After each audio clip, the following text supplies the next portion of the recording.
Labas vakaras visiems susirinkusiems prie ekranų. Su jumis dar viena live laida, beje, paskutinė šio sezono laida.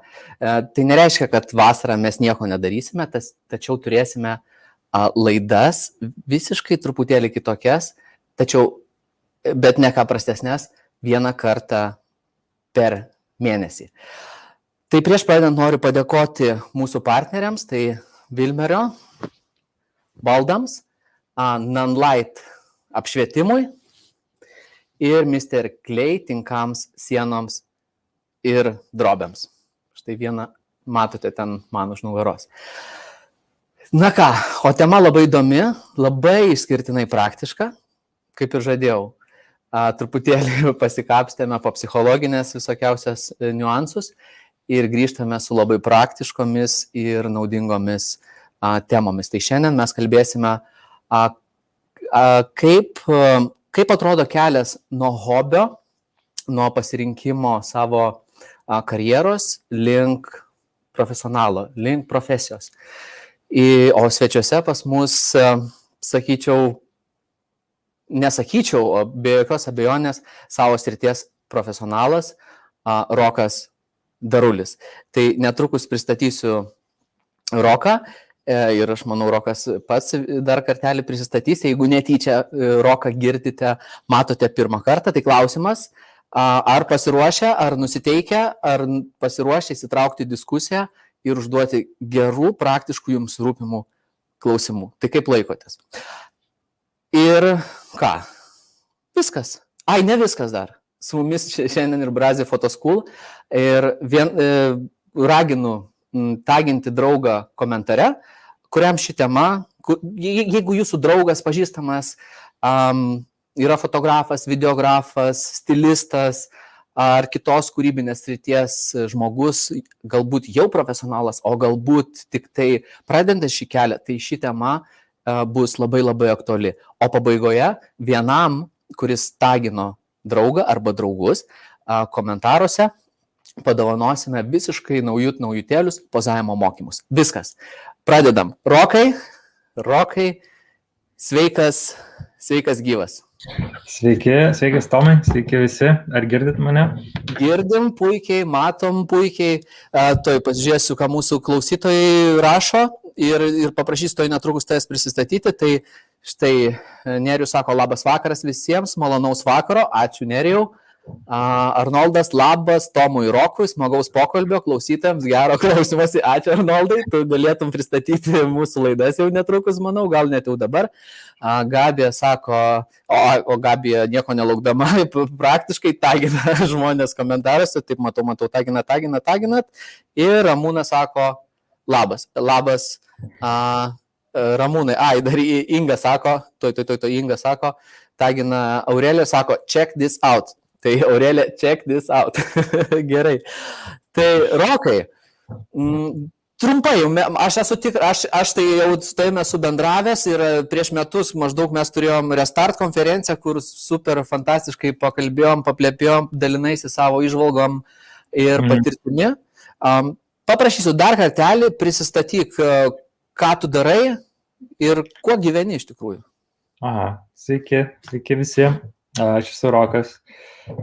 Dirbu fotografu mados srity, tai kaip ir pagrindė užsiemu mados fotografiją.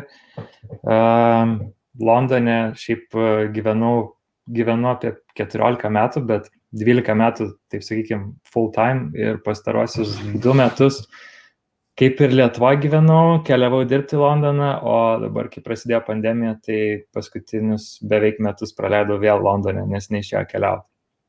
Tai va, panašus į Elon Musk. Ačiū, nežinau. O šiaip man įdomu, visai norėčiau paklausti, o mes matom, kiek žmonių prisijungia, ar ne? Matom dabar 85 žmonės su mumis. Man įdomu, kiek žmonių mane jau girdė anksčiau, o kiek girdi pirmą kartą. Nežinau, ar man kažkaip čia pasiklausyti. Drąsiai, Rokai, tai gerbiami klausytojai, brūkštelkit, ar jau pažįstat Roką, ar pirmas kartas, pirmas susipažinimas? Brūkštelkit, kas pirmą kartą, o kas ne pirmą kartą, nes kažkaip man atrodo, kad aš jau esu apie tą savo istoriją daug pasakojęs, bet jeigu tai yra daug kas pirmą kartą klauso, tai manau, kad tada visai gal bus įdomu. Va, aš čia dalinuosi. Rokai, žinok, nemažai žmonių rašo, sako, pirmą kartą eikti savo. Ja, daug žmonių, žiūrėk, rašo pirmą kartą. Ja, aha. Geras. Liuks. Tai kaip sakant, paskleisim žinią dar apie save, paskleisim, nes, žinok, ta prasme, nieks neparašė, kad pažįstate. Tai jaunesnė karta tikriausiai, gal jaunesnėje, nežinau. Tai labai smagu tada, kad pirmą kartą, tai aš galėsiu, nežinau, papasakoti kažkiek savo istoriją, o visi, kas ne pirmą kartą, tai galės tiesiog gal paklausti kažkokių klausimų, kas įdomu, turbūt. Jo, drąsiai klauskit, matysit, kad kažkokią temą palėtėm, galbūt pakankamai giliai nenuėjom, kuriems būtų įdomu, tai būtinai paklauskit, nes tada pagilinsim būtent pokalbį tenais. Nes man asmeniškai yra įdomu, Rokai, kaip pas tave atsirado fotografija, bet iš tos pusės galbūt ne tai, kad nuo ko, iš tikrųjų įdomu, nuo ko prasidėjo, ir įdomu, kaip atsirado ir kada atsirado pas tave tas suvokimas ar supratimas, kad štai čia yra tas dalykas, kur ta kryptis, kur aš noriu save tobulinti ir tapti šitos srities ekspertų. Mhm. Tas suvokimas, tai pradėkime nuo pradžių, tai fotografija atsirado mano gyvenime, kai man buvo 16 maždaug, kažkas tokio. Tai ten turbūt kaip ir daugam, ten atradau senelio ten fotoaparatą juostinį ir tiesiog pradėjau bandyti ten išsiaiškinti, kaip jis veikia. Ir tada ten mokyklos metais paskutiniais viskas buvo tokiam hobio lygiai. Ten turėjau Kievą, Zenitą, ten mokiausi juostą fotografuoti. Tai čia dar buvo laikai, čia visiems, kas jaunesni, čia buvo laikai, kai nebuvo Instagramo, nebuvo Facebooko, nebuvo YouTube'o, nebuvo, nežinau, nieko nebuvo tada. Tasme informacijos beveik nebuvo. Tai skaitmeninė fotografija dar tik tai prasidedinėjo. Tai tada dar buvo ganėtinai, ta juostinė fotografija tokia, nežinau, kažkoks dalykas, kur tu ten girdėjai, kad senelis, tėtis darė sandėliukį ir panašiai. Tai kažkaip nuo to pradėjau ir žaidžiausi mokyklos tais metais, nes iš tikrųjų planavau studijuoti grafinį dizainą. Kažkaip aš ten užsiminėjau web puslapių kūrimu, mėgau programavimą ir panašiai, tai fotografija buvo hobis ir aš aplikavau studijuoti į Londoną į grafikos dizainą. Ir po to tais paskutiniais metais mokyklos pradėjau vis daugiau fotografuoti ant savo, ten įsigijau skaitmeninį fotoaparatą, man ten teko garbė, mano mama tuo metu dirbo New York'e ir jį turėjo pažįstamą fotografą, tokį Gediminas Vitoj, kuris dirbo paparacių New York'e. Tai aš ten gavau su juo šiek tiek praleisti dieną, jis tada atsimenu, mes gaudėm Gwyneth Paltrow, kai tik tai buvo susilaukus savo ten to kūdikio Apple. Ir ten sakė, kas pirmas nufotografuos Apple, tai ten 100 000 iš karto uždirbs iš nuotraukos. Ir kažkaip nuo tada tai pradėjau suprasti, kad man labai patinka šitas dalykas. Tiksliai nežinau, kokio tipo fotografija man patinka, bet kažkaip žinau, kad aš noriu su fotografija sieti karjerą ir tada ėmiausi tokios rizikos, kad atšaukiau savo ten universiteto aplikaciją į grafikos dizainą ir rizikavau niekur neįstot. Arba įstot tokiu kaip last minute į fotografiją. Ir tada, žodžiu, aplikavau ir įstojau ir viskas prasidėjo nuo mokslų čia Londone. Gerai, tai aš, kiek žinau, ne Londono, tu Middlesex universitete studijavai. Jo, jis yra Londone, tai Londono Middlesex universitete. Ok. Ir kaip tas būtent studijų metu, kaip keitėsi tavo mąstymas ir požiūris, nes prieš tai, iki to laiko tai buvo tik hobis, ir ką girdžiu, tai tiesiog sakai, bandau čia nais, paskutinę minutę, papuoliai pataikė ir kaip keitėsi tas suvokimas ir mąstymas apie fotografiją, ir kaip tampama profesionalu? Čia irgi įdomi istorija, nes aš kažkaip pradedi studijuoti, tai tau viskas neaišku, ten labai toks gilus miškas atrodo toj fotografijai. Tai aš tiksliai nežinau, nes fotografija turi krypčių labai daug.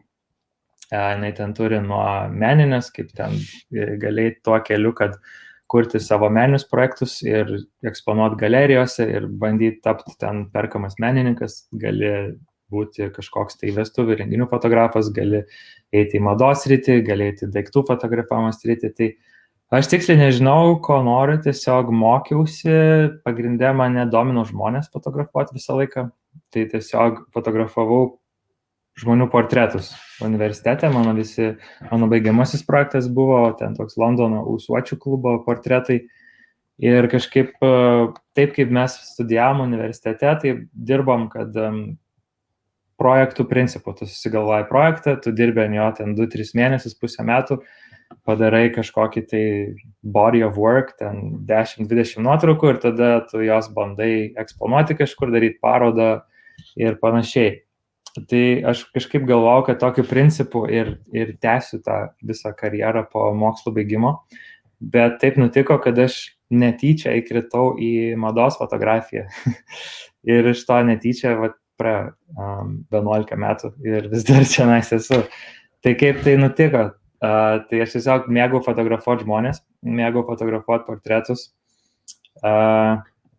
Kažkas rašo Darius komentaruose, tai aš visą laiką gaunu šitą Darius kažkodėl, nežinau kodėl, bet mano vardą visi vadina sumaišo su Dariu, tai prašau nemaišykit.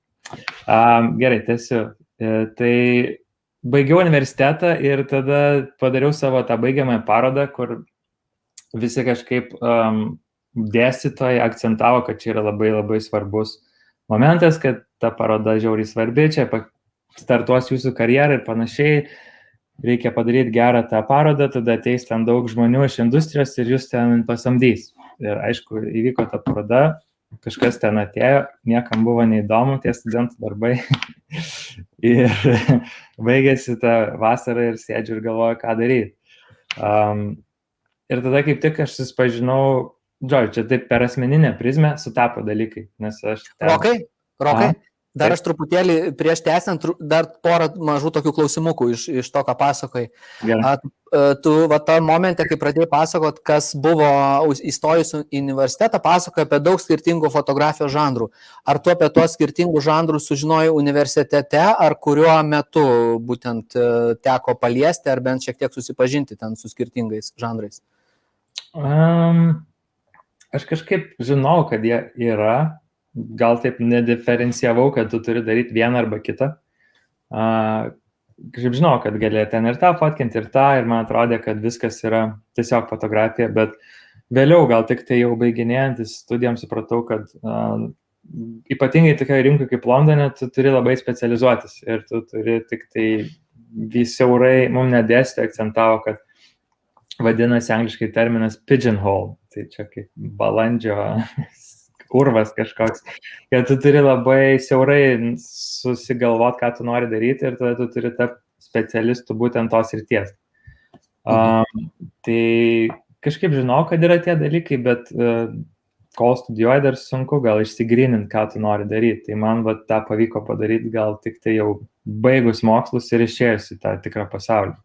Ir aš, mano karjera prasidėjo, aišku, Londone, tai tokia labai didelė rinka, bet kas įdomu, tai kad aš visą laiką laikiau pulsą ant Lietuvos, aš kažkiek dalyvavau ir Lietuvos fotografiniam pasauliu, buvo tuo metu toks žurnalas Pravda ir aš ten aplikavau ir laimėjau Pravda, ten to naujokų tokie apdovanojimai buvo, tai laimėjau meno kategorijai, ten metų naujoką ir panašiai, ir tuo pačiu pradėjau dirbti ir Lietuvoje pradėjau vystyti savo karjerą. Tai tokie buvo kaip dvi karjeros atskirai ir jos labai atskirai vystėsi. Mano lietuviška fotografinė karjera ir mano angliška fotografinė karjera. Tai galėsiu irgi papasakot, kaip jos išsiskyrė kažkurio metu. Okay. O kai dėstytojai sakė, kad vat, štai yra mažas urvelis balandžio ir reikia specializuotis į tą vieną sritį ir visą energiją dėti tenais, nebuvo studijų metu, kad kaip čia taip dabar mane įspausi tą tokią, žinai, mažą tarpelį, gal aš čia noriu ir tą, ir aną, ir trečią daryti. Buvo ir iš tikrųjų kažkaip yra tas, bent jau aš atsimenu, kai pradedi, atrodo visko norisi ten padaryti, pabandyti ir taip. Ir atrodo, kad kažkaip viskas, okei su tuo, bet tada, kai eini giliau, tai atrandi, kad kiekvienoje toj srityje, ypatingai jeigu nori ten siekti kažkokių aukštumų, tai atrandi, kad kiekvienoje toj srityje yra kažkas, kas daug geriau tą konkretų dalyką daro. Ir tada supranti, kad kaip ir nėra laiko tau, viską daryti.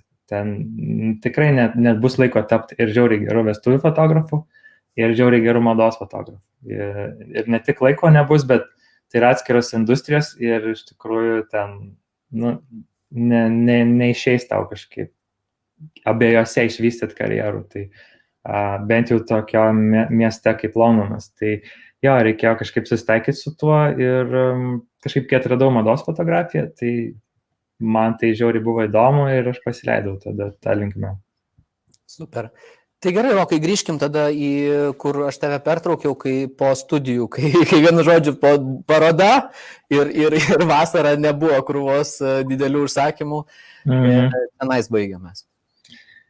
Jo, tai mano tikslas visada buvo pradėti gyventi iš fotografijos kuo anksčiau, nes vėlgi tai, ką aš buvau čia man, sakykime, 21 metai, aš baigęs fotografijos bakalaurą, bet aš vis tiek kaip ir studentas ir tuo metu išsilaikydavau iš kažkokių ten pašalinių darbų. Ir aš norėjau labai pradėti dirbti iš fotografijos, tai vad norėjau pereiti, sakykime, į profesionalą.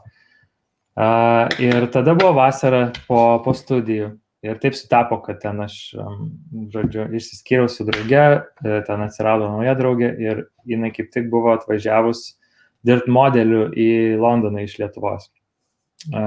Ir, aš turėjau tada namie tokią kaip mini fotostudiją su savo kursioku.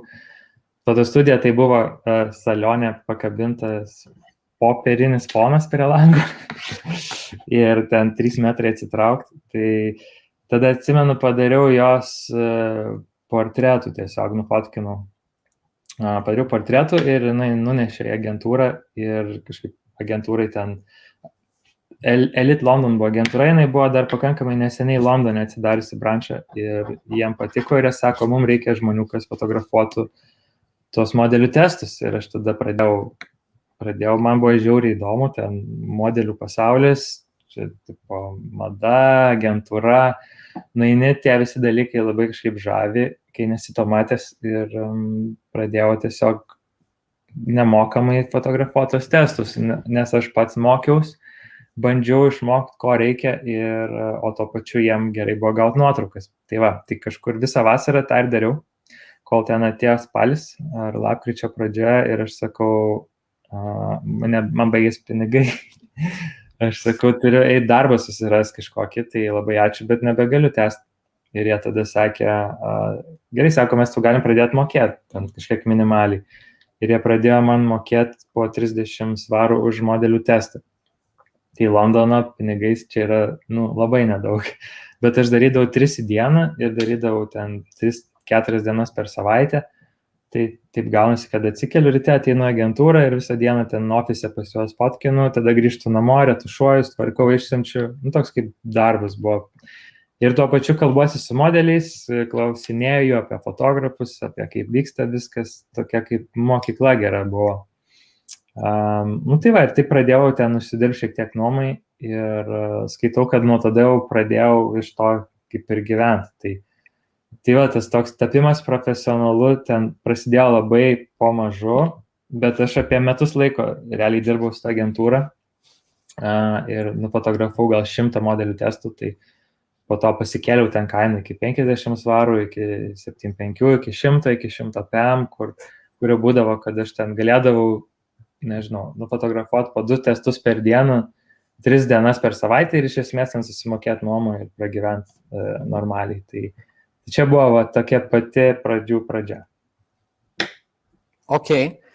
nes jo tikrai nemažas kiekis būtent model testų, nes kartais aš tiesiog gal pasidalinsiu tokiom, nežinau, čia tikrai nėra visų žmonių mąstymas, bet kokias tendencijas aš pastebiu, kad ir pas mane irgi tai buvo, tai kaip sakant, nieko svetimo ir nestumiu ant nieko, tai kad, žinai, susirandi mėgstamą veiklą fotografiją, padarai ten 10, galbūt 20 fotosesijų, kur iš kiekvienos fotosesijos tu turi tikrai kokį nors neblogą kadrą, kadangi esi toks pradedantis tenais. Ir jau padaręs ten 10-20 fotosesijų, nusakai jau, kaip sakant, viskas, mokėkit man dabar. Taip labai žmonės nori, kiek pastebiu, labai greitai pereiti į tą tokį profesionalo pusę ir sako, tada man mokėkit.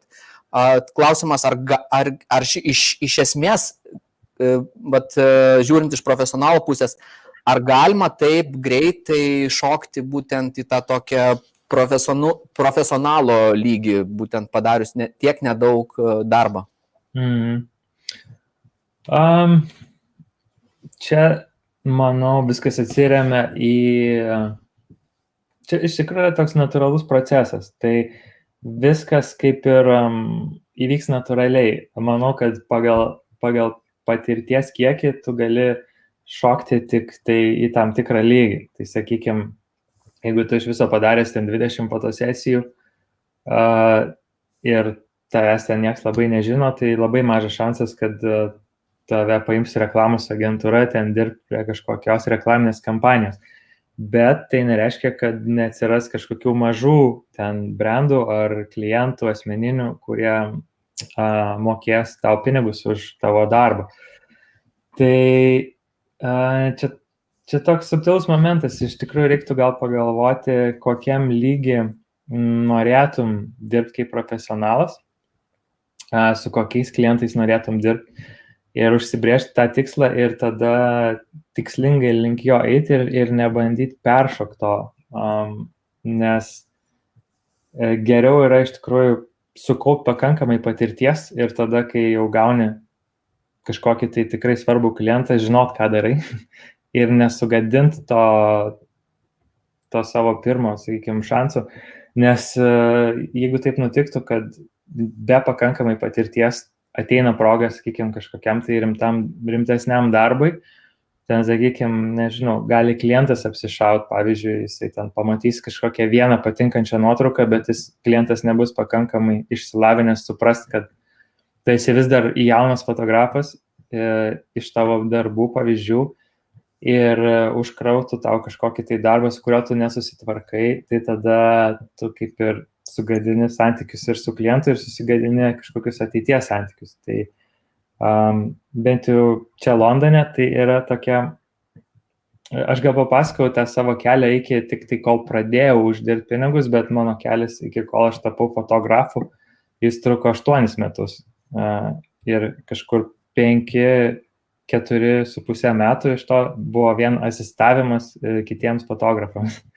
Tai kad dirbti šitam lygi, kad sugebėti iš vis žinot, kas vyksta ir kažkaip nesusigadinti savo karjeros, tai tiek metų darbo reikia dėti vien dirbant kitiems. Tai ką, manau, labai svarbus momentas, kurį reikia paminėti, kad labai reikia stengtis neskubėti. Ir bent jau patarimas, kurį aš visada duodu, tai visada geriau yra kažkam padirbėti, pasistoti studijoje, jeigu visiškai neturi patirties. Tada, kai pasistoji studijoje, bandyti asistoti fotografams. Ir tik tai, kai jau tu žinai, kaip elgtis fotosesijoje, kaip elgtis studijoje, kaip išsisukti iš situacijų, nes iš esmės, bent jau mados fotografija, tai yra visą laiką tave spaudžia laikas ir tu visą laiką sprendi problemas. Tai yra tiesiog toks labai aukštos įtampos problemų sprendimas su laiku tiksinčiu. Nes visada yra priplanuojama per daug, ką reikia nufotkinti, visada kažkoks elementas nesukrenta, ar tai būtų oras, ar tai modelis, kuris blogai ten juda ne taip, kaip norėtum, ar tai užtrunka per ilgai, ten makiažas ir plaukai, ar kažkas vėluoja ir tada tu jau ten nespėjai visko padaryti ir tada stresinė situacija prasideda, tai tu turi mokėti šitą suvaldyti visą. Tai va, tai visada geriau yra neskubėti išeiti dirbti ant savęs, nesukaupus pakankamai bagažą, sakyčiau. Ok. Nes jo, aš pastebiu Lietuvoje, kartais profesionalai fotografai ieško asistentų ir žmogus pasistavęs, nežinau, 3-5 kartus, jau taip galbūt 10 kartų, sako, aš jau viską žinau, ką jis daro, kaip jis čia daro, čia va šviesą pažiūrėjau, kaip jis čia, žinai, nustatymus pasižiūrėjau ir sako, jau gal tada užtenka. Papasakok, Rokai, kaip tu stebėjai ir ko mokėsi asistuodamas? Asistuojant, vėlgi čia papasakosiu, kaip čia viskas vyksta Londone, tai čia labai griežtos taisyklės, labai aiškiai hierarchija, kadangi tos fotosesijos yra ganėtinai didesnės skalės. Tai, sakykime, yra fotografas, kuris yra bosas ir jeigu tai yra kažkoks tai geresnis fotografas, jis dažniausiai turi minimum 3 arba daugiau asistentų. Ir tada yra digital technician, tai yra asistentas, kuris prie kompo dirba ir priminėja failus, ir tada yra lighting asistentai, kurie tvarko šviesą. Ir dažniausiai pagrindinis lighting asistentas būna first assistant vadinamas, ir tada jau eina kiti second assistant, third assistant, ten 2, 3, kurie paklūsta jam, o digital technician dažniausiai irgi yra labai patyrę žmogus, nes jo rankose yra visa fotosesija, visi failai, ten visas suvardinimas failų, visi tie backups vadinami ir taip toliau. Tai čia yra žiauriai atsakingos specialybės ir vien tapti fotografo asistentų, ten komandos nariu yra žiauriai sunku. Tai aš irgi pradėjau nuo studijos asistento, kai neturėjau jokios patirties. Tai tiesiog studijoje, kaip ir yra Brazis studija, ar ne, aš nežinau, ar jūs turite tokių kaip studijos asistentų, kurie studijai dirba? Mes turėjom kažkada, šią akimirką neturim, bet ruošiam, kaip sakant, sistemą, kad būtų galima atkeliauti ir pasistuoti. Jo, tai yra žiauriai naudinga, net jeigu kažkas neturi patirties, tai nemokamai praleis po kažkiek dienų ir būtų žiauriai super. Tai pradėjau tiesiog studijoje ir tada tam fotografui, kuriam priklausė studija, pamažu pradėjau dirbti jam kaip jo ten 3 asistentas ar kažkas tokio. Tai labai svarbu yra, aišku, išmokti etiketą visą. Tai tu kaip asistentas ten stengiasi žodžiu, būt matomas, bet nesikišti, kur nereikia. Ir tik tai atlikti savo darbą ir visada stebėti fotografą, visada stengtis pagauti akių kontaktą, jeigu jam kažko reikia, bėgti ir paimti ir padaryti greitai. Tuo pačiu, jeigu tu esi 2, 3, tai tu klausai 1 asistento ir viską darai per jį ir panašiai, ir tiesiog stengtis visiems kuo labiau padėti. Ir tai tuo pačiu tu tada dalyvauji, bet ir, aišku, matai viską, kas vyksta, matai visas problemas, kurios ten iškyla, matai, kaip jos sprendžiamas, matai, kaip fotografas bendrauja su klientu ir panašiai. Šiaip patarimas asistentam arba tiem, kas nori asistuoti, tai čia bent jau aš iš savo pusės žinau, nes aš gaunu laiškų su žmonėm, kurie nori asistuoti ir jie siunčia man savo portfolio. Tai jeigu norite asistuoti, ne tik, kad nereikia siūsti portfolio, bet gal ir geriau nesiūsti jos iš vis. Nes tai jeigu jūs siunčiat fotografo portfolio, tai aš iš fotografo perspektyvos papasakosiu, kad aš pasižiūriu, jūs turit fotografo portfolio, jūsų ten e-mailas, ten nežinau, kažkas photography, tai jūs jau pozicionuojate save kaip fotografą, tai tada, mano nuomonė, jūs jau su savo portfolio ir fotografiniu e-mailu eikit ir fotkinkit, tada aš ieškau žmogaus, kuris ateina dirbti man, mokytis ir padėti. Tai net jeigu aš turėdavau savo fotografinį mailą, aš visada kaip asistentas naudodavau savo asmeninį, ten darulisrokas@gmail, nenaudodavau savo fotografijų mailo. Tai fotografai nenori jie nenori konkurencijos ir jie nenori kažko, kas, va, kaip ten ateis, pasižiūrės nustatymus ir išeis. Tai reikėtų svarbiausia tokie kaip savybės, ko ieško žmogus asistentė, tai yra tiesiog žingeidumas, kad tu nori žmogaus, kuriam tikrai įdomu, kuris tikrai nori, ir ne tiek patirtis, kiek gal tiesiog faina asmenybė ir noras ir laisvumas, availability, kad tu turi būti laisvas, jeigu, tarkim, aš sakau, hei, gal gali šitą dieną, tai turi sakyti taip. Jeigu tu vieną kartą pasakysi ne, gal antrą kartą paklausiu, bet jeigu antrą kartą pasakysi ne, tai tikriausiai nebesikreips niekas. Ok, aš irgi tą paantrinsiu tau, nes kartais žmonės irgi parašo, kad noriu pasistuoti ir būtent irgi akcentuoja labai įdomius dalykus. Sako, aš norėčiau pasistuoti, labai noriu išmokti studijos apšvietimo, ten dienos šviesos apšvietimo, vien žodžiu, noriu skilsų, žinai, skilsų. O kaip fotografui, kuris ieško asistento, tai nereikia žmogaus, kuris nori išmokti skilsų. Kad jūs norit išmokti, viskas gerai, bet pirmiausia pasižiūrėkit, ko reikia tam žmogui, kuriam jūs norit asistuoti. O reikia, tai ką Rokas sako, kad reikia, kad pirmiausia būtų profesionalus bendravimas, kad tas taktiškumas būtų, kad būtų noras užbėgti žingsnį į priekį ir stebėti, ką tam pačiam fotografui reikia, dar jam net nepasakius. Jo, būtent. Tai man, kaip svarbiausia asmenybė, svarbiausias savybės, gal ko aš ieškau, tai, jeigu aš deičiau interviu kažkokį, tai man šiaip žmogus, su kuriuo aš sutarčiau kaip su žmogum gerai, ir tada toks, kur nereikia rodyti, nes būna žmonės, kur ten, nežinau, atvažiuoji kažkur, tu ten iškrovinėjai, užsidedinėjai kuprinę ir ten stovi ir nieko nedaro. Tai tu visą laiką turi tiesiog galvoti, kad tu turi būti kuo naudingesnis ir nuimti kuo daugiau darbo nuo to fotografo, kuriam dirbi. Tai tiesiog jo tokie dalykai. O jau ką išmoksi, tai išmoksi, čia negali ateiti toks, aš noriu to ir to. Ne, čia ne tu kažko tai prašai, čia tu ateini dirbti kažką. Okay. Papasakok, Rokai, dabar asistavai, kiek ten sakai, 4-5 metus, ir kaip tas tavo būtent tas momentas, kai jau tu pradėjai judėti, nežinau, koks kitas žingsnis buvo link profesionalo judant po asistavimo, kaip viskas dėliojasi pas te?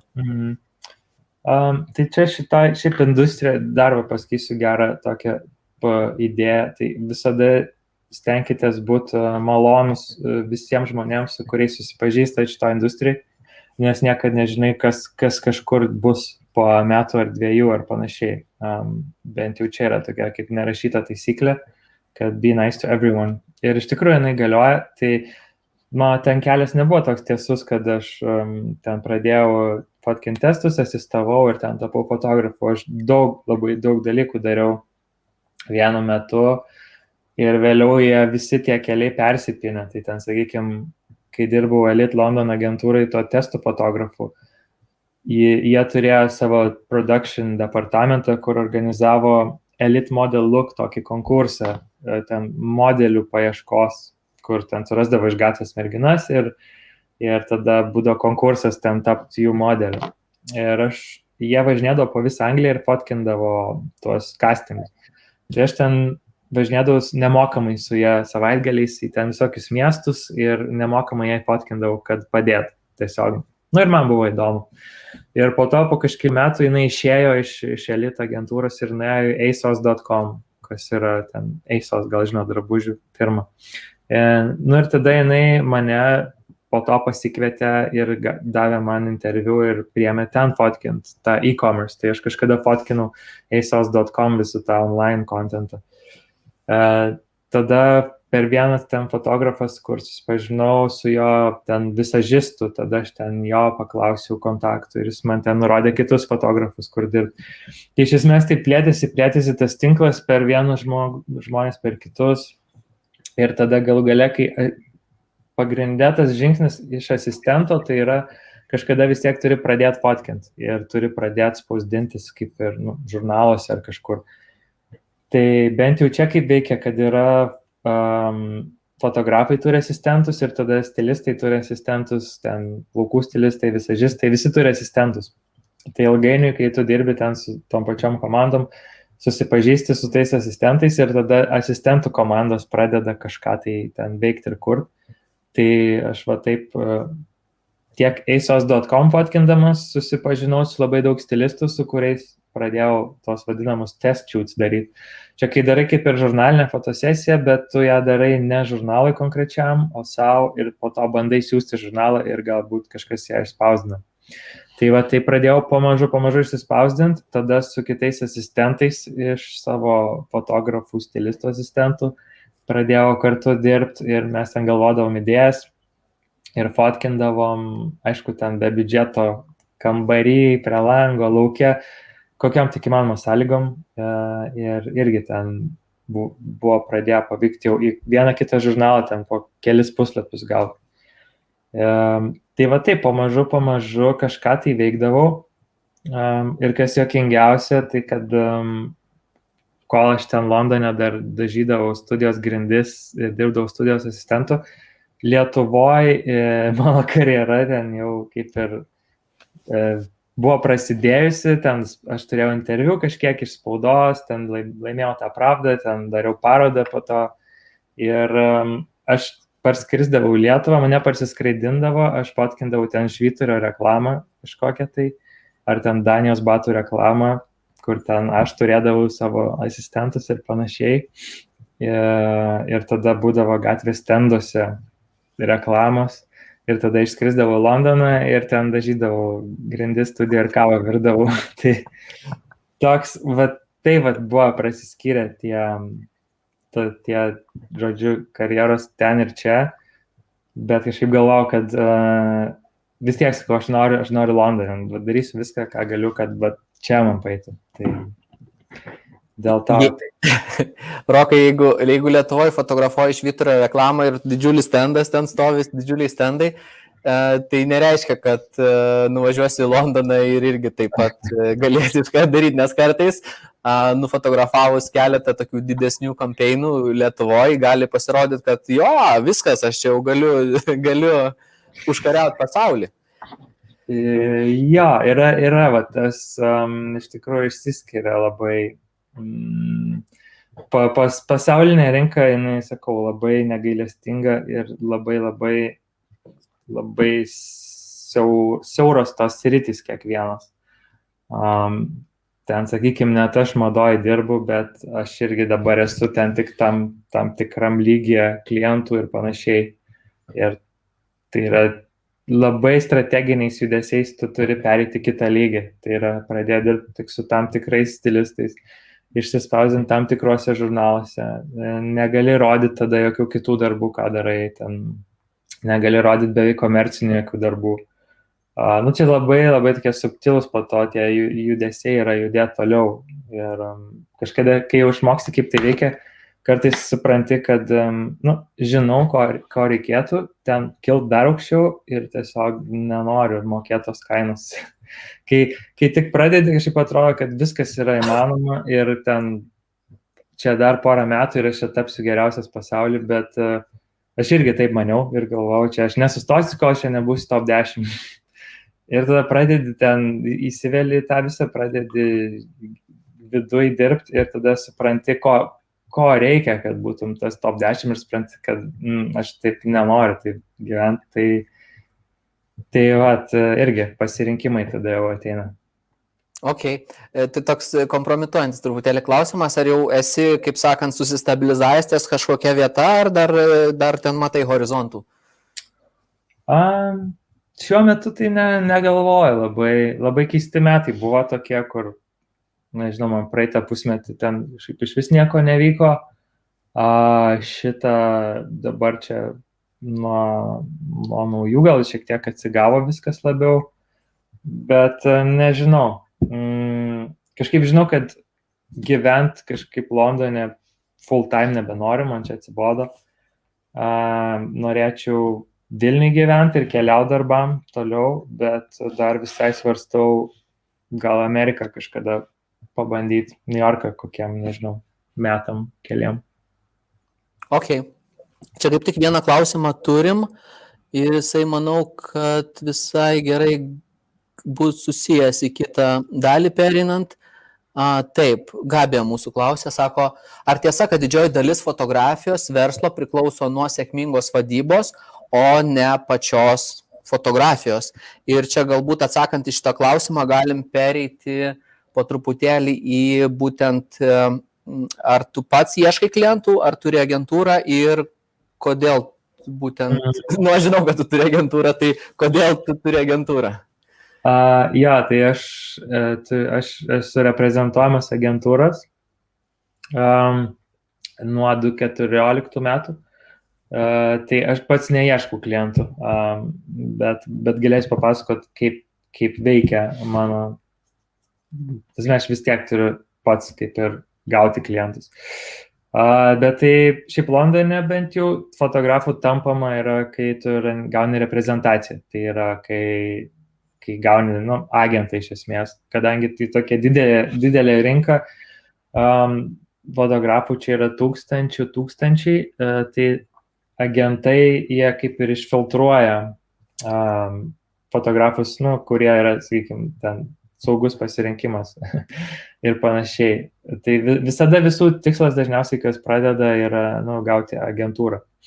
Ir aš kažkaip dirbau link to ten 8 metus ir 2014 aš jau sakiau, gana, aš sakau, aš Londone 8 metai, aš vis dar asistuoju, gyvenu ant nulio, gal čia ta svajonė ir atsibodo ir tiesiog noriu grįžti į Lietuvą ir aš Lietuvoje fotografinę karjerą kaip ir turėjau, tai galvoju grįšiu ir dirbsiu Lietuvoje.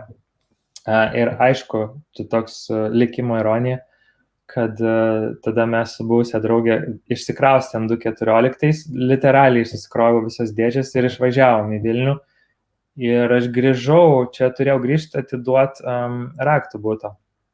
Ir kaip tik tada aš ten gavau pakvietimą į savo agentūrą dabartinę ir jie sakė, ten ateik pakalbėti, gal kažką, čia buvo antras susitikimas. Ir aš šiaip nebūčiau skridęs tikrai, bet aš sakau, gerai, aš grįžtu ten atiduoti raktų. Ir aš užeisiu, nes būsiu vietoj. Ir užėjau ir jie sako, mes čia darėm daug interviu, tu mūsų pirmas pasirinkimas, ten norėtume reprezentuoti tave. Ir aš sakau, bet aš išsikraušiau, sakau, prieš 2 savaitės. Sako, tai parsikraustai. Tai galvoju, tada atsimenu, paskambinau ten šeimai ir sakau, 8 metus dirbau link to ir dabar būtų gaila kažkaip paleisti tą, tai susikroviau 2 lagaminus ir grįžau.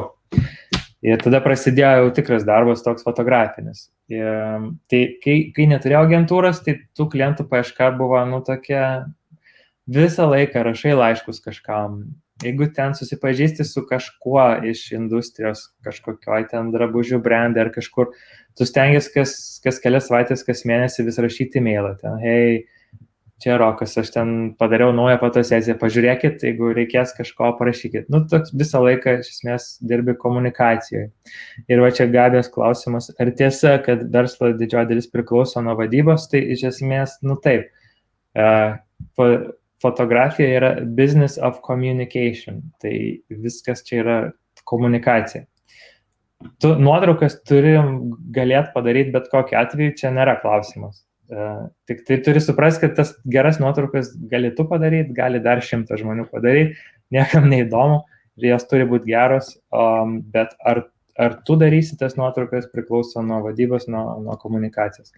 Tai va šitą reiktų suprasti. Ir tada, kai pradėjau dirbti su agentūra, tai mes pradėjom dirbti tokiu principu. Man pačiam buvo įdomu, kaip aš gausiu darbų. Nes aš žinau, kad fotografai, kurie turi agentūras, dirba darbus, o aš nedirbu darbų ir dabar aš turiu agentūrą. Tai galvoju, kaip čia viskas bus.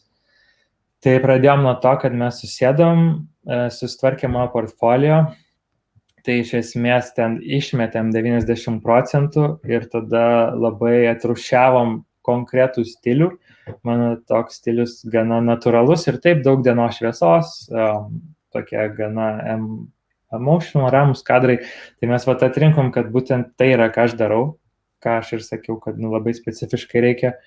Ir tada man agentūra per savo kontaktus tiesiog pradėjo mane siuntinėti į susitikimus. Tai su stilistais, su art directors, su brandais visokiais. ir panašiai, gal galia su kitais hair ir makeup artists, nes tu turi tiesiog networkint, tu turi labai daug, tiesiog, kad tave žinotų visi. Ir aš pirmus 2 mėnesius ar 3 tiesiog, atsimenu, atsikeldavau, susidėdavau portfolio kuprinę ir varydavau miestą 4-5 mytai per dieną, visą dieną tiesiog iš kavinės į kavinę, į ofisą ir namo. Pamiegi kavinę, į ofisą, namo. Ir po kokių 2-3 mėnesių tiesiog pradėjo eiti optionai vadinami, tie užklausos darbam. Ir tada pamažu aš pradėjau dirbti. Tada padirbi, klientui patinka, tada gal jis antrą kartą tave bukina. Ir tai va prasidėjo. Tai iš esmės agentūra už mane organizavo tuos susitikimus, bet aš eidavau su portfolio ir aš eidavau kaip asmenybė ir aš turėdavau parduoti save. Tai jeigu kažkas galvoja, kaip tai veikia, tai jūs turit bandyti gauti gyvą kontaktą pro duris. Tai jeigu yra brandas, su kuriuo nori dirbti, tai reikia net čia parašyti Facebook'e, kad aš noriu dirbti, o stenkitės gauti gyvą susitikimą, jeigu manot, kad jūsų portfolio yra pakankamai stiprus. Ir parašykit, ten sveiki, aš tas ir tas, gal galėčiau ten pakviesti jūs kavos arba užbėgti, parodyti savo darbų ir panašiai. Yra normalu, jeigu žmogus sakys, aš neturiu laiko, arba atsiųskit man internetu, bet ką aš supratau, kad visi darbai pagrindė gaunami yra daugiau mažiau per gyvą kontaktą. Nebent tavo portfolio yra toks geras, kur ten tavo vardą žino ir tave nori, tavęs tiesiog ir nieko daugiau. Tai, okay. Tai čia galima sakyti, sutinka pagal portfolio, o pakviečia į užsakymą pagal asmenybę. Kažkas tokio. Jo, ir man netgi, mano praktikoje dažnai būna, sakykime, agentūra sako, o, tu gavai optioną. Optionas tai yra, kai užklausia, ar tu laisvas kažkokią datą ir jie laiko tą datą, bet jie arba patvirtins, arba atšauks. Tai čia vadinami options. Modeliai visą laiką turi, sakykime, ten krūvą optionų ir tada kažką tvirtina, kažko ne. Čia tave kaip pakabina, tavo dieną, tave laiko, kol klientas sprendžia, ar dirbs su tavim ar ne. Tai man būdavo, kad klientas ten atsiunčia optioną ir sako ten, ar Rokas laisvas ten tą ir tą dieną. Agentūra sako ten taip, mes jums duodam pirmą pasirinkimą. Ir tada jie pakviečia į susitikimą gyvą. Ir tada aš nueinu ten su portfolio, parodau, pašneku, grįžtu iš portfolio ir tada iš susitikimo ir agentūra paskambina, sako, o, tave patvirtinu. Tai iš esmės jie pažiūri tavo darbus, bet jie vis tiek nori gyvai susitikti prieš tave patvirtinant, nes, jie nori pažiūrėti, ar tu ten normalus esi iš esmės, nieko daugiau. O Rokai, kai klientas pateikia užklausą agentūrai, tai aš suprantu, tarp kelių fotografų renkasi po to, ne? Jo, dažniausiai būna, kad ten, sakykime, svarsto. Man net agentė pasako, va, turi optioną, jie renkasi iš 3 fotografų. Ir tu žinai, kad kažkuris vienas iš jūsų gausit, bet tu laikai tą datą ten kartais iki paskutinės minutės. Tai čia normali praktika kažkaip yra ir su modeliais dar labiau, sakykime, jeigu mes darydam žurnalai fotosesiją, tai castingo direktoriai ten kažkur galėdavo 20 modelių uždėti optioną ir aš žinau, kad tik vieną jų tvirtinsim, bet pakabina 20. Tai taip veikia. Ok. O šiaip toks įdomus klausimas, ar pats žinai be portfolio, dėl portfolio, aišku, išsirenka, kad tu esi stiprus padaryti tai, ko jam reikia techniškai, o šiaip būtent kodėl tave pasirinkdavo vienu ar kitu atveju, pats galėtum atsakyti į šitą klausimą? Šiaip įdomu. Ar kažkaip pasidomėdavai, pasismalsaudavai, pasiklausdavai? Kažkaip dažniausiai tai manau, kad pagrindė dėl darbų, nes visgi klientai, su kuriais dirbdavau, jie dažnai ir norėdavo labai panašaus stiliaus nuotraukų, kaip kad aš darau. Tai aš niekada negaudavau ten nieko, kas yra labai nutolę nuo mano fotografijos. O pats geriausias ženklas yra, kai ateini į tą susitikimą ir jie turi moodboardą pasidėlioja kažkokį ir tame moodboardė yra tavo darytos nuotraukos. Tai jeigu pamatai, tai jau kaip ir viskas aišku, kad beveik turi tą darbą. Tai dažniausiai va tai būdavo ir iš tikrųjų tos nuotraukos, kurios papuldavo į tuos moodboardus, dažniausiai būdavo iš mano asmeninių darbų, kur aš ten vasarą kažką nufotkinu, pasiemu ten draugių kažkokių, nuvarau prie jūros ir ten vos ne su jų pačių rūbais, bet ten jokio makiažo nufotkinu ir šitos ir labiausiai patikdavo. Tai man atrodo, kad pas mane jie matė gal tą natūralumą kažkokį, tai tokį prieimą neoficialų kažkokį tai prie modelių. O po to tai šiaip, man atrodo, aš stengiuosi būti neužknisantis ir toks, kuris sutarė su žmonėm, nes dauguma darbų irgi yra ten daug dienų, pavyzdžiui, ten dirbi. Aš dabar praeitą savaitę dirbau ten 3 dienas, už dar kažkuria 4, tai būna kelionė, tai jeigu tu toks žmogus, kur nenori žmonės praleisti dienos su tavim, tai irgi negausi darbo. Nesvarbu, kokie geri ten tie darbai. Tai čia yra toks mišinys asmeninių savybių ir gerų darbų ir tada dar aišku, greičio turi suspėti į terminą. Ok. Man toks klausimas. Kartais būna, kad žmonės, kurie yra kažkokiam augimo kelyje, sakykime, ir siekia to profesionalo karjeros, pradeda tiesiog žiūrėti, rinkai reikia būtent šito.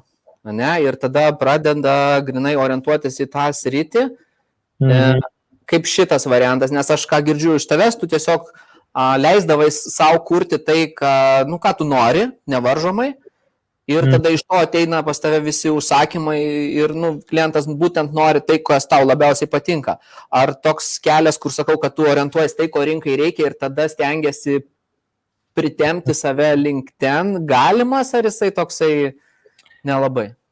Jis galimas yra kažkiek stiliai tokie, kurie ateina ir praeina. Tai būna, kad fotografai savo stilių kažkiek tai patempia link trendo. Trendai yra. Bet jeigu taip bendraja prasme, tai klientas nežino, ko jam reikia. Ta prasme, rinka nežino, ko jai reikia, ko jį nepamato. Tai jeigu tu iš savęs savo kurdamas, gali sukurti kažką, kas patiks, klientui patiks rinkai, tai tu būsi laimėtojas, nes kažkas pamatys ir jie atsakys, aš taip nemačiau, aš noriu taip, aš noriu būti pirmas, kuris taip padarys, čia tik tai šitas bičas taip nufotkinės, jis dar niekam nedarė, mes imam jį. Ir tada visi kiti gausis, kad jie pradės kopijuoti tave, jeigu tu tapsi trendy, nes kitu atveju tai gaunasi, kad jeigu tu taikysi prie rinkos, tai tu tiesiog jau kopijuoji kažkieno tai tą sukurtą trendą ir tada tu visada būsi tas pigesnis, tas blogesnis, tas, kuris kopijuoja.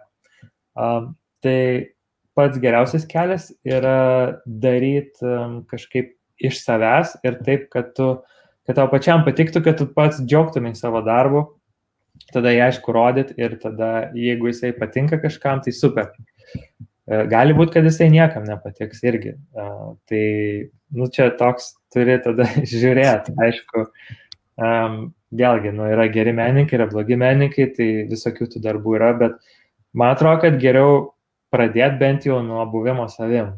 Ir gali paimti ten į kažkokių influences iš kažko, bet jeigu tu padarai savaip, tai tada didelis šansas, kad tai surezonuos su klientu ir jis sakys, mes ten norim taip, nes dar taip nematėm. Super.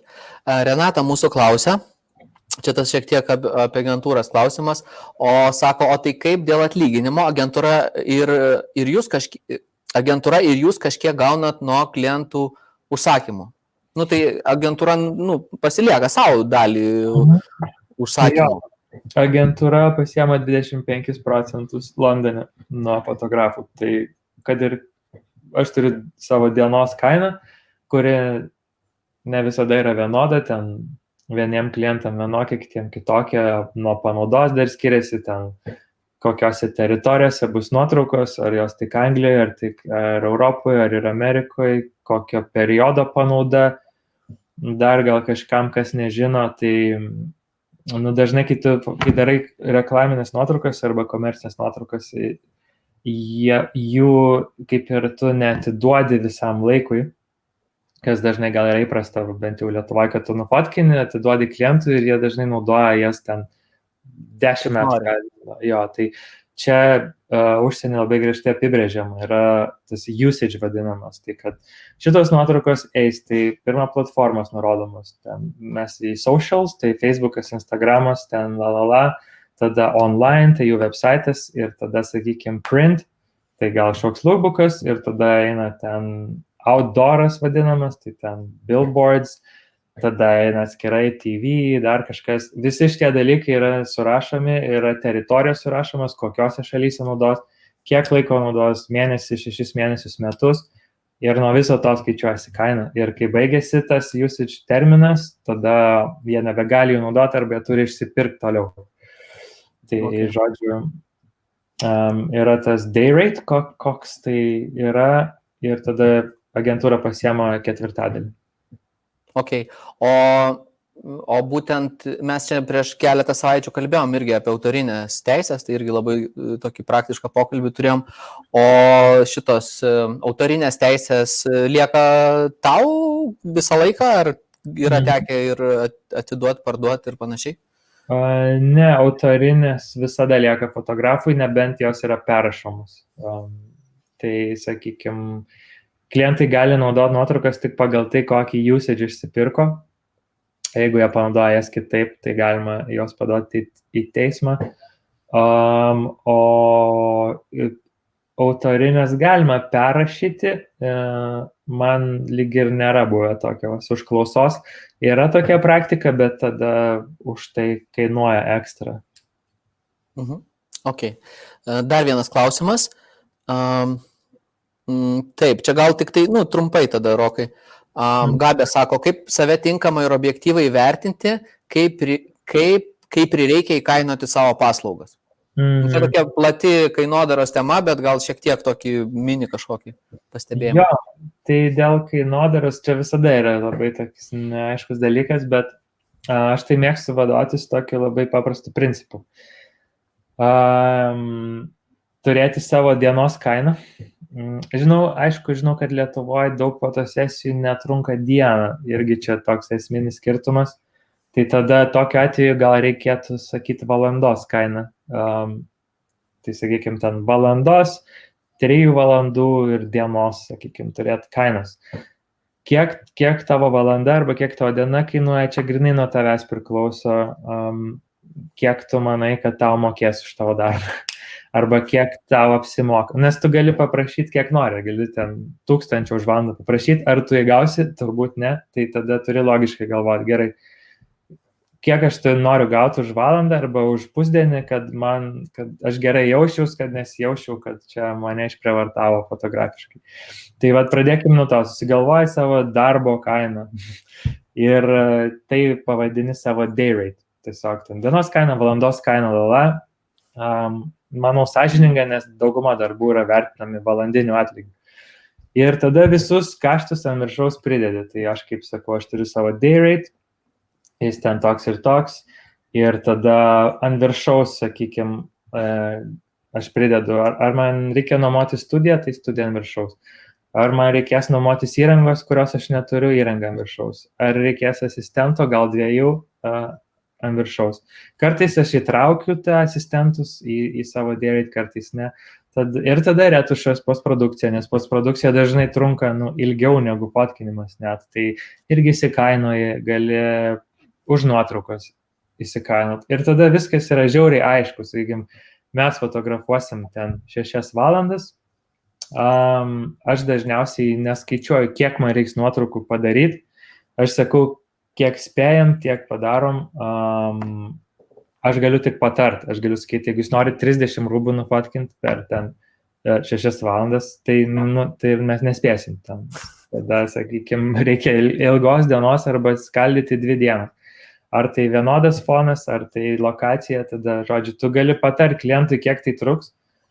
Ir tada, visas kaštus ant viršaus pridėti. Tai tada gaunasi, kad jeigu taip nutiks, kad jūs fotkinate ilgiau, nes klientas atsivežė dvigubai daugiau rūbų, tai tada jūs atlyginamas daug ilgiau. Jeigu klientas sakys, suretušuokime 20 kem fotkių, tai jūs uždirbat už kem fotkių. Tai taip yra apsisaugojama, kad tau sumokama už darbo kiekį. Ir tada tavęs nenervina dirbti ilgiau. Nes kaip kiti būna, aš dažnai gaunu mailus ten, kiek fotosesija. Tai, kokia fotosesija, kiek nuotraukų. Tai va taip esmė, kad tu išskaidai viską ir tada nėra, kad tu sutinki ten fotkinti už, 300 eurų, nes ten 3 valandos darbo ir 5 fotkės, o finale ten dvigubai daugiau, bet tu sutarei tik 300 eurų. Ok. Aš dar paraginsiu visus, kas norite laimėti pozavimo online mokymus, dar pataginti draugą komentare, o Brazi komandos jau paprašysiu kelių minučių bėgyje, iš tikrųjų jau dabar nieko nelaukiant, išrinkti nugalėtoją ir pasidalinti komentaruose, nes mūsų pokalbis su Roku be galo įdomus, bet jau juda į pabaigą po truputėlį. Rokai, dar vienas klausimas, Remigijus klausia. Galim dar atsakyti klausimų. Taip. Tai, ne tą įmečiau. Tai yra be abejo dar klausimukų būtinai, nes labai geri klausimai ir mes būtent labai gerai nukeliaujam. Tai Remigijus klausia, Rokai, sako, jog technika yra pervertinama, bet ar tikrai, ar įrangos kokybė turėtų kilti su patirtimi, ar geriau griebti gerus dalykus anksčiau? Dėkui. Ačiū Remigijui už klausimą.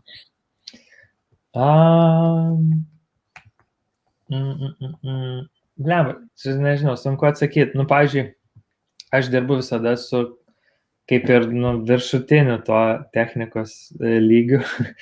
Tai jis yra labai, labai ten siauras. Ten nėra iš ko rinktis. Aš su Nikonu dirbu, tai aš dirbu su D850 ir kažko geriau Nikone kaip ir nėra. Tai man ten su technika labai paprasta. Aš visada kaip ir emu beveik geriausia, ką galima ir viskas. Dabar kodėl aš imu Nikoną? Aš anksčiau dirbau su Canonu, bet pavyzdžiui, Canono didžiausios rezoliucijos modelis, tas 5D, kurio dirbau, buvo tik tai 30 berods megapikselių. Ir tada aš jau žiūriu pagal darbą. Tai dažnai būdavo, kad man klientai reikėdavo ten kirpti kvadratą. Tai aš ten, kai kirpdavau į kvadratą ir dar kažkiek apkirpdavau, žiūrėdavau, kad man ten žiauriai nebedaug lieka rezoliucijos. Tai aš supratau, kad trūksta. Tai tada Canonas neturėjo nieko geriau. Turėjo 5DS, bet ten yra, neskaitau aš ten fotikų to daiktą. Tai tiesiog turėjau tada keisti Nikoną, nes žinau, kad man grinai reikia rezoliucijos pagal mano klientus, nes jiem pagal tai, ką daro, trūksta. Reikia žiūrėti, jeigu jūsų pagrindė klientai yra ten žmonės, sakykime, asmeniniai žmonės kažkokie, tai jiems tikriausiai nereikės 50 megapikselių, tai tada nieko baisaus yra tikrai turėti mažesnės raiškos fotiką. Aš tai technikos visai nesureikšminu, ji turi būti tiesiog pakankamai gera. Tai jeigu ten nėra bluro kažkokio, nėra ne 10 megapikselių ir nėra baisiai noisy viskas, tai tada iš esmės nėra skirtumo. Jeigu žmogus žiūrėdamas į fotkę nesupranta, kad čia daryti su pigesniu fotiku, tai gali daryti su pigesniu fotiku. Aš objektyvus iš vis mėgstu naudoti tos pačius pigesnius, niekada nepirkdavau ten L klasės.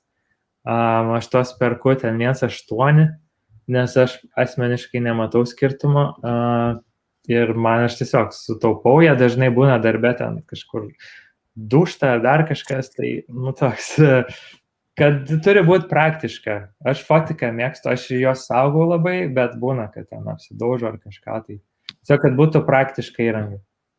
Okay. O vidutinis formatas tam srity, žanre, kur dirbi, nelabai praktiškas yra, ne?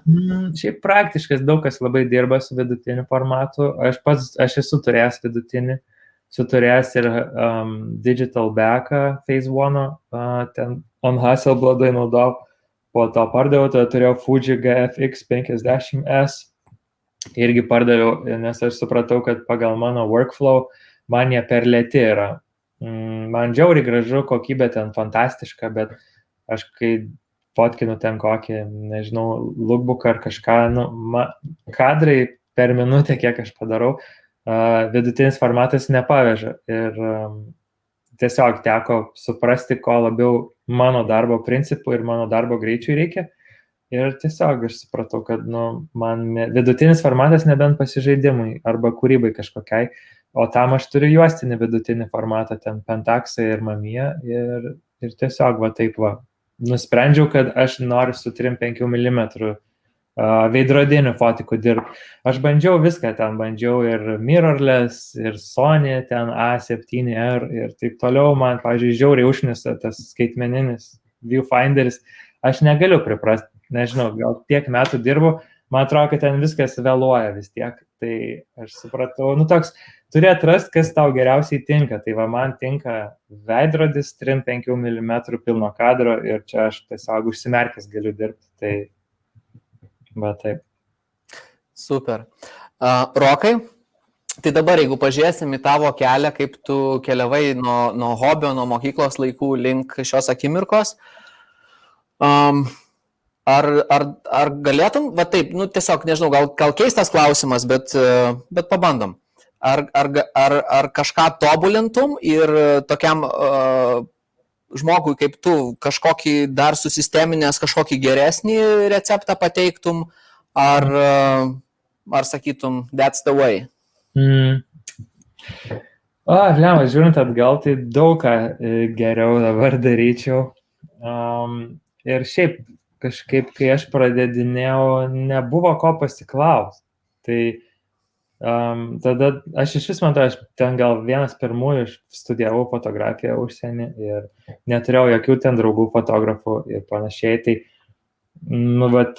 labai gerai yra klausyti kitų patirties, man atrodo. Tai visi, kas lanko kursus ir domisi ir ieško informacijos, tai čia jau žiauriai geras žingsnis, sakau.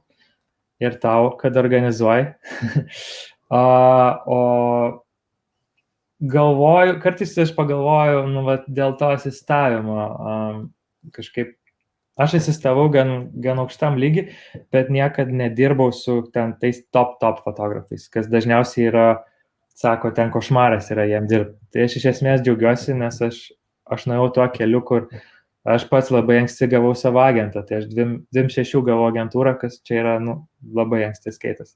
Ir ta pagalvoju, jeigu aš būčiau likęs ir dar kažkaip ten kovojęs tapti asistentų tiem patiem didiesiam top 10, tai tada tu gali startuoti nuo daug aukštesnio laiptelio. Ten, sakykime, aš išėjau ir ten aš turėjau vėl kop toliau kaip fotografas, kai tu išeini iš tų žmonių asistavimo, tu jau čia pradedi. Tai toks, galvoju, kad galėjau gal dar neskubėti fotkint porą metų ir dar padirbti dar tam lygiai. Bet to pačiu čia niekad nežinai, galėjo tai būti arba ne taip. Tai tiesiog, jo, apart to, tai matyt nieko nekeičiau, kad esmė būti alkanam, nesistengti ten kažkaip tai labai aplenkti savęs ir ten nueit kažkam padirbti vieną savaitę ir sakyti, aš jau viską moku ir tada bandyti atimti jo klientą, nes natūraliai nesigaus. Tai visi tie dalykai užsitarnaujami per laiką ir to pačiu ir gerai, nes tada tu praktikos sukaupi. Ok, tai čia girdėjau tokių gandų, kad yra fotografų, kurie pamato, kaip kažkokie profesionalai Lietuvos dirba ir pamato, su kuo dirba ir tada rašo užsakovams, kad sako, gal su manim norit padirbėti. Ja, puikiau padarysiu. Blemba, aš nežinau. Jeigu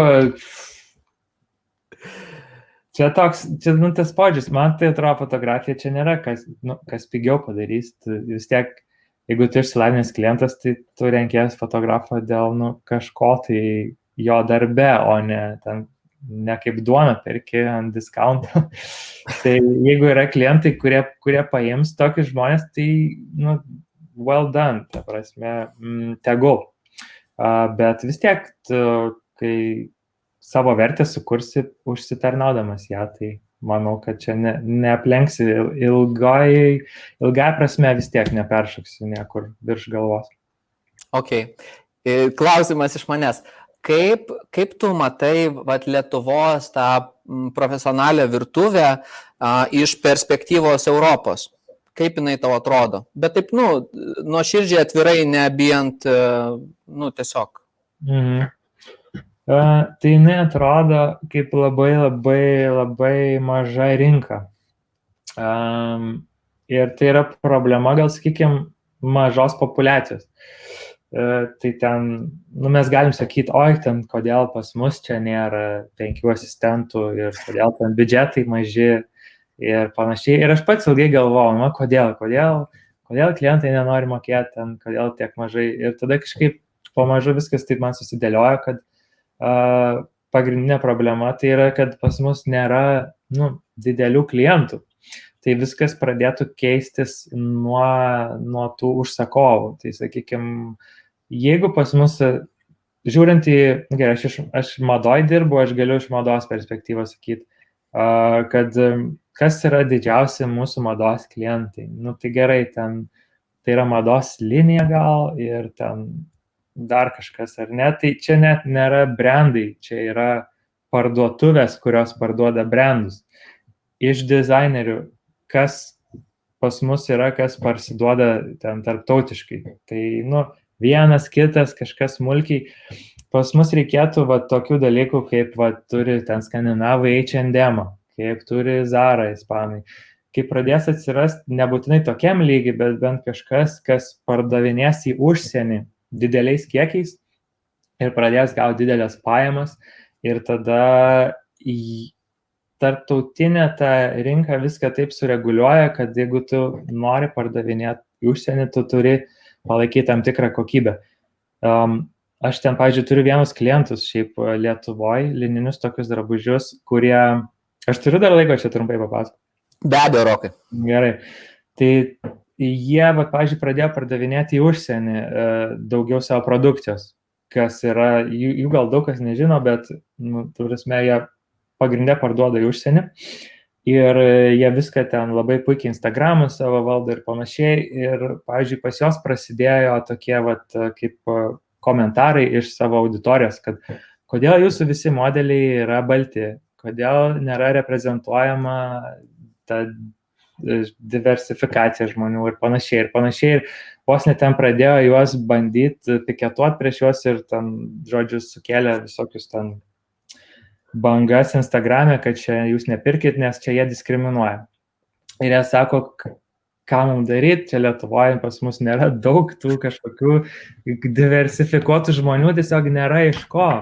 Bet tai čia tokia pamoka, kur jie nepasakė, žinai, kad jūs šikt, o jie paėmė ir pradėjo skraidintis modelius.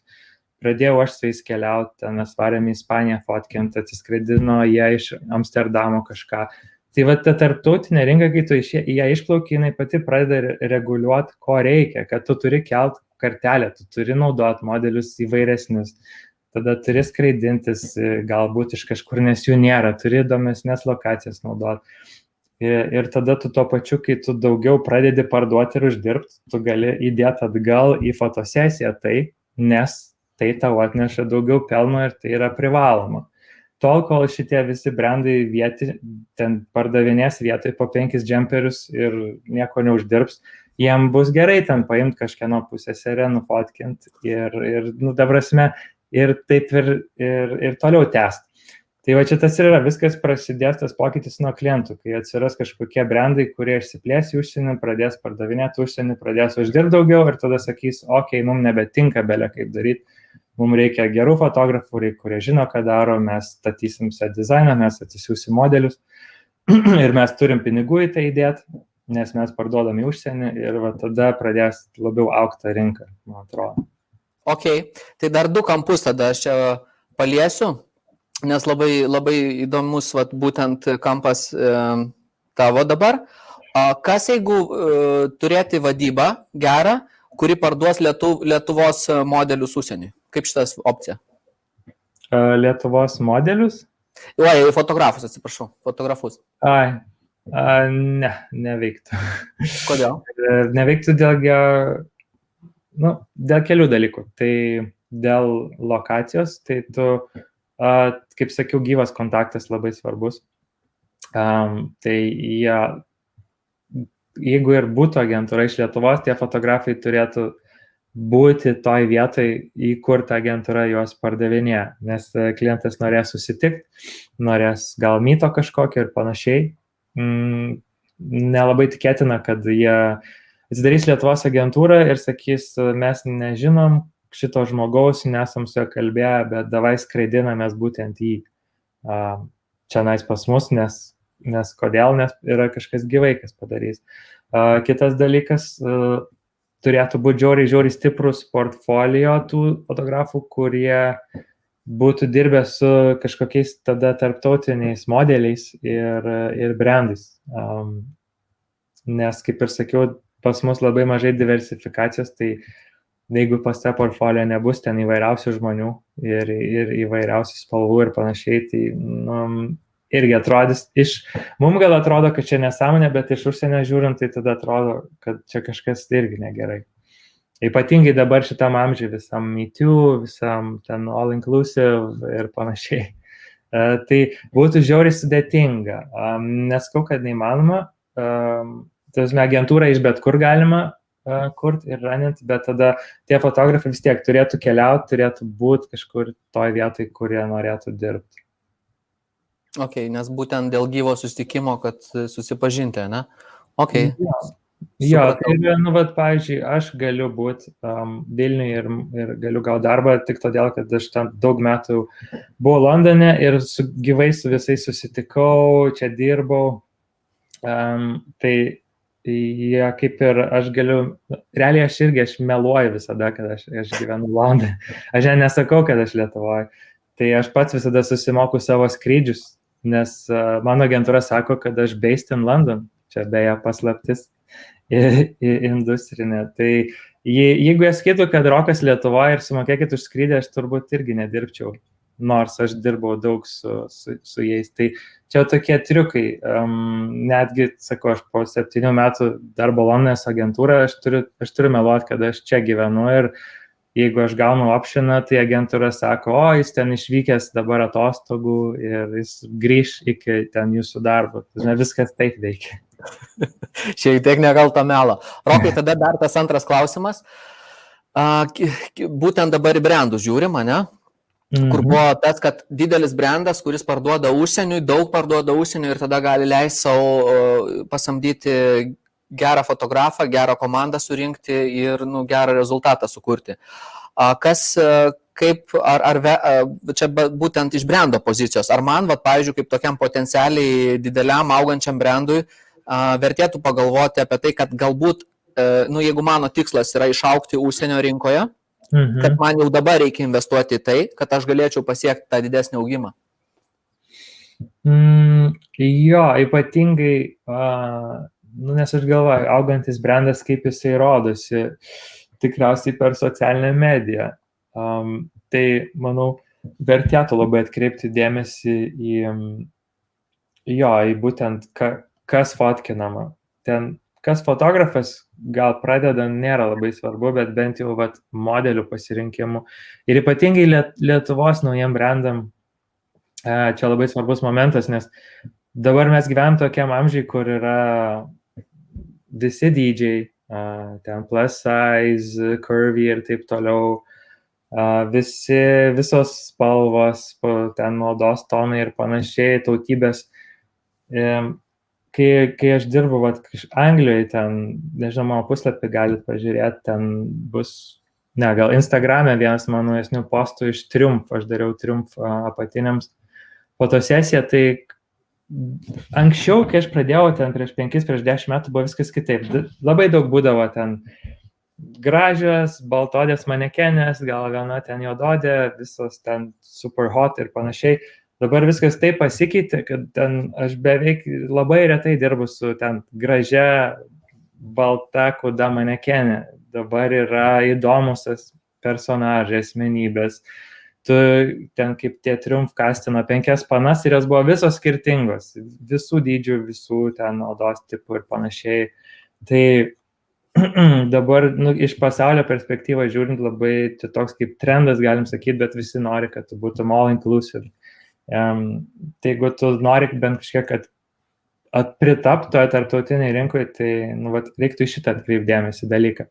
Lietuvoje yra tą sunku padaryti, nes pas mus žmonių tiesiog gal sunku atrasti, bet tada reikia pagalvoti, gal kažkur keliausit ir gal pavyzdžiui verta ne Lietuvoje samdyti fotografą, arba paimti fotografą iš Lietuvos ir tada su juo nuskristi į sakykime, Olandiją, į Ispaniją ir tada nueiti į modelio agentūrą vietinę ir iš ten paimti kažkokių tai ten modelių, kurių niekas nematė, nei Lietuvoje, ir kurie dirba tarptautiniai rinkoje, pasidaryti tą fotosesiją ten. Tai tada tavo brandas atrodys tikrai international ir Lietuvoje tavo nuotraukos atrodys, kad tu dirbi užsienį, nes bus ten modeliai iš užsienio, bus lokacija visiškai nauja ir panašiai. Tai čia toks, gal verta pergalvoti, kaip ta požiūrį, kaip prieinama prie to reklamos savo. Super, Rokai. Nes čia jau dabar patarimų davėjai ne tik tai pradedantiesiems, kurie turi fainą hobį ir svajoja užaugti iki pro, bet ir brandam. Vat šiek tiek įžvalgų ir šiek tiek strategijų, kaip tokiom paprastom priemonėm mane pasiekti geresnį rezultatą. Tai labai dėkui už tai. Taip, tai Brazi komanda sveikina ir aš, aišku, Inga Deksnė, laimėjus naujuosius online pozavimo mokymus, tai sveikiname Ingą. Ir Inga jau čia kažkur parašė, Inga sako, o jėtaus kokio gerumo rinkinėlis gavos ir labai įdomus pokalbis ir dar dovanos. Ačiū abiems. Labai smagu, Inga, tai sėkmingo, kaip sakant, įsisavinimo informacijos visomis kryptimis. Gerbėmėjai, mūsų pokalbis jau visiškai bėga į pabaigą. Brūkštelkit, ar patiko pokalbis su Roku, ar atradot gerų įžvalgų, kurios atnešė tam tikrų minčių ir idėjų. O aš užduosiu prieš paskutinį tikriausiai Rokai klausimą. Živilė rašo. Sako, jei galėtum pats išsirinkti bet kurį klientą pasaulyje, modelį, brandą, žurnalą, su kuo norėtum padirbėti? Net ir neturiu tokio vieno. Pagalvokim, ar kažką sugalvojom. Klientą, modelį, brandą. Man šiaip KOS labai patinka stilius. Visada norėjau su KOS padirbėti. Daugiau kažkokių tai tokių idėjų neturiu. Super. Dėkui, Rokai. Tai va, aš pasidalinsiu šiek tiek komentarais. Simona sako, labai patiko. Ačiū. Ačiū, Simona. Nerijus sako, įdomu ir naudinga. Dėkui, Nerijų. Ieva sako, ačiū. Oi, čia pasipylė pas mus komentarą. Labai įdomus pokalbis. Ačiū, Rokai ir Tomai. Gabija sako. Sako, va, viskas žingsneliais. Jo, tai čia yra ne sprintas, o maratonas. Tai aš sakykime, kiek jau dabar mano šitas kelias yra, gal, sakykime, 16 metų nuo pačios pradžios. Ir tai aš dar jaučiu, kad, dar tikrai daug vietos yra judėti kažkur tolyn. Ir, sakau, 8 metus man užtruko vien Londone asistuoti, studijuoti, dirbti, kad tik pradėt fotkinti. Tai, nežinau, jeigu čia yra kažkas, kas tik pradeda, tai jo, svarbiausia yra supras, kad, nenorėt visko greitai, bet kad čia toks nuolatinis darbas, tada atneš rezultatų. Super. Rokai, nes aš iš tikrųjų norėjau ir paklausti, ką palinkėtum pradedantiesiems, bet tu jau atsakei. Tai aš dar kartą gal pakartosiu, kad visas tas judėjimas nuo hobio, nuo starto iki tokio pro, pavadinkim taip, iki profesijos, tai yra ne sprintas, o maratonas. Taip. Tai, kaip sakant, paskirstykit savo jėgas ir kad, žinai, po metų jau nebūtumėt, oi.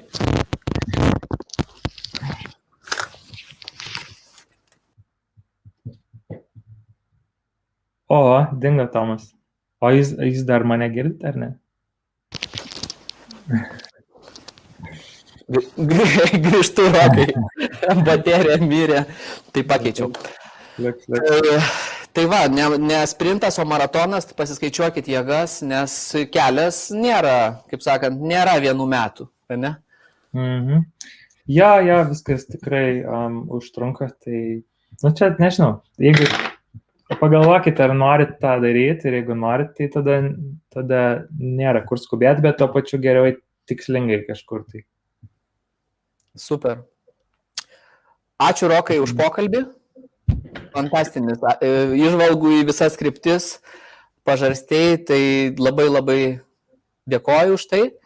Tai aš atsisveikinu, aš dabar tave nuleisiu žemyn ir atsisveikinu su klausytojais ir dar truputėlį pabūk, norėsiu padėkoti tau dar asmeniškai akis į akį. Gerai? Gerai, tai sekit mane Instagram'e Rokas Darulis ir ačiū visiems už laiką.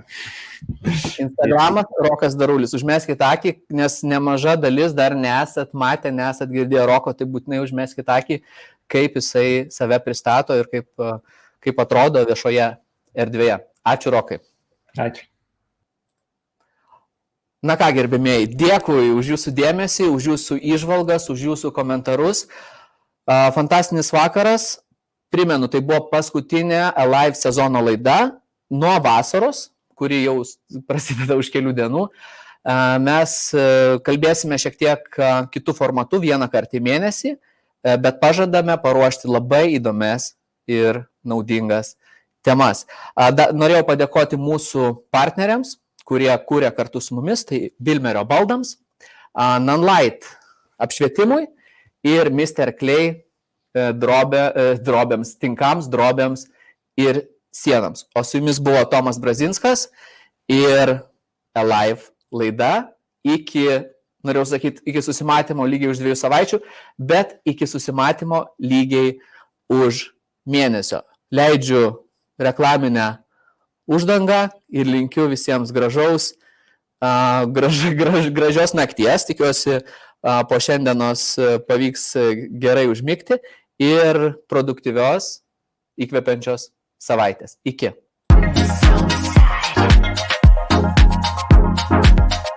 Kas čia tas dalykas?